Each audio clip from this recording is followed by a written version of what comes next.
Hey guys, welcome back to the channel. In this video I want to go over 5 tips and different strategies for someone to possibly increase their monthly cash flow. Okay, these are all things that I've done and currently do on a consistent basis from month to month, year to year, and I've actually seen this actually help me out create extra cash flow. So we're going to go through them one by one, talk about some different examples and ways that you can do each of these. Okay, so we'll get right on into it. Number one is pay off debt. Okay, by paying off your debt, if you have a monthly payment on a note, car note, truck note, boat note, credit card, whatever, then basically that $50, that $100, that $200, whatever your note is going to somebody else every month to pay that bill. Okay, by paying this off, then you're gonna then free up that monthly payment that can go into your savings account, can go into your checking account, could help you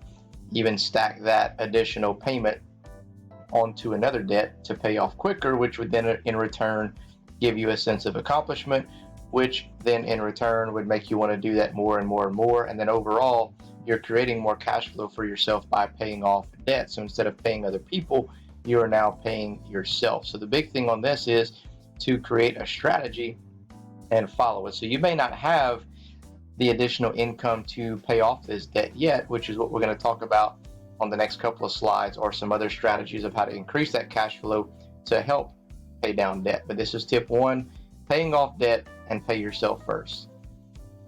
Tip two, which is something that'll be able to help you create some extra cash flow to put on some more debt or savings or whatnot, is create a side hustle. Okay, getting a side hustle can include maybe mentoring or tutoring, selling items on eBay, going rent a booth somewhere locally in town. There's a bunch of little flea markets and shops that'll allow you to rent a booth for 50, 60 bucks a month, and you can go throw all of your items in there. Maybe you do some woodworking, maybe you have all kind of little items that you've been sitting in your closet or whatever.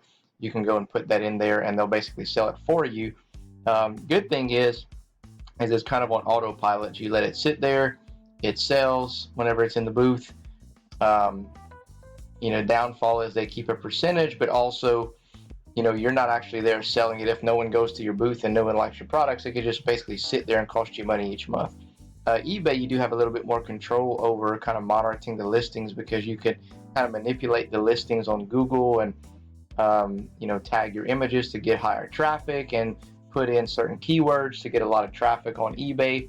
There are fees associated with eBay, of course, for using their platform, but it's pretty simple, and you can do it in a form of drop shipping, even to where you just copy and paste items over from Amazon, Overstock, Wayfair, things of that nature, Walmart, Costco, and just post it on an eBay store. And whenever an item sells, you turn around and you buy it off of the website you copied it from, send it to the customer, and you never actually touched that particular item. So there's a way of doing that without any type of inventory involved. This actually helped me pay several semesters of grad school doing this. Pretty amazing. And it's pretty fun when you're starting to learn how to do it. And it even teaches you how to shop around and find the lowest prices whenever you're looking to shop for something for yourself, right? Because I'm always shopping for the lowest prices if I drop ship something, because I want to get the highest profit margin. The less an item costs for me, the more profit margin I can make for myself. Tutoring can be, math. You can train someone to do, maybe being computer literate. If you're good at some type of skill, there's money to be made if you're knowledgeable and willing to go out and teach people about it. Okay, you can start a lawn service business. Go cut some grass, get a weed eater, go and weed eat, hit up your neighbors. If you live like in a little community, you can go around and knock on doors, maybe catch a couple yards per month. It may not have to be a lot. Maybe you go cut a few houses per week, but then the word starts getting out, and that can be, you can start kind of making money that way. Delivering food, there's a lot of different food delivery services such as Waiter, DoorDash, Grubhub that'll pay people to actually go and be drivers. So this is another way as well, or you can just literally call in to Pizza Hut, Papa John's, Domino's, and they always are looking for delivery drivers as well. Tip 3, get a detailed budget. Okay, whenever I say detailed, I mean detailed. Don't just throw your income and a kind of a roundabout amount of expenses. Make sure that you know where every cent is going.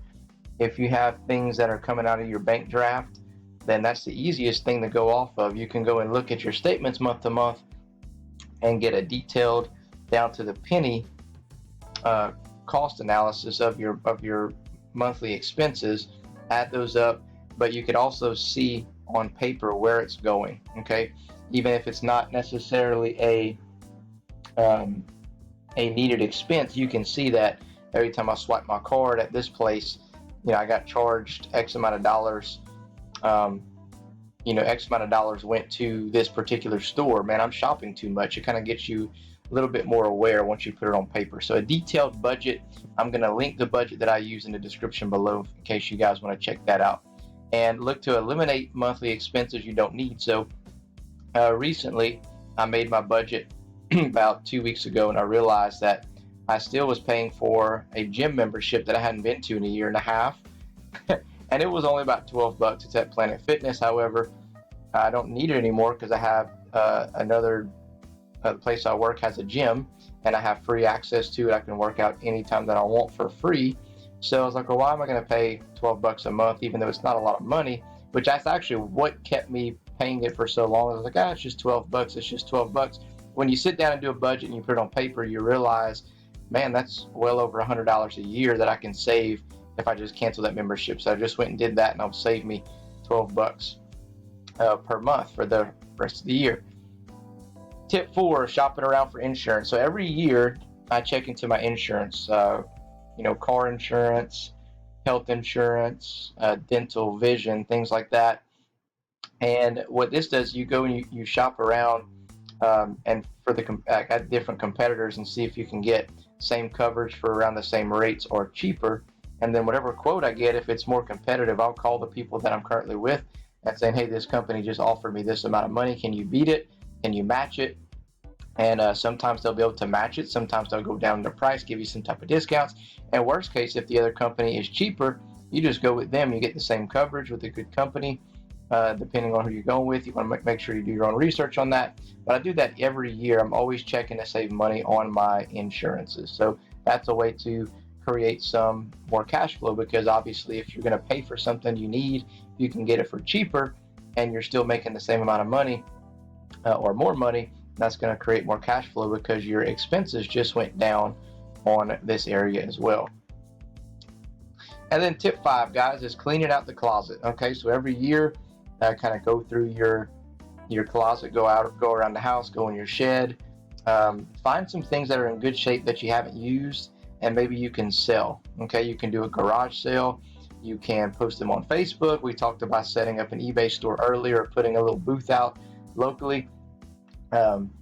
You can just take pictures and send them to friends, and if it's some really good items, give it to them at a discount because you already paid for it.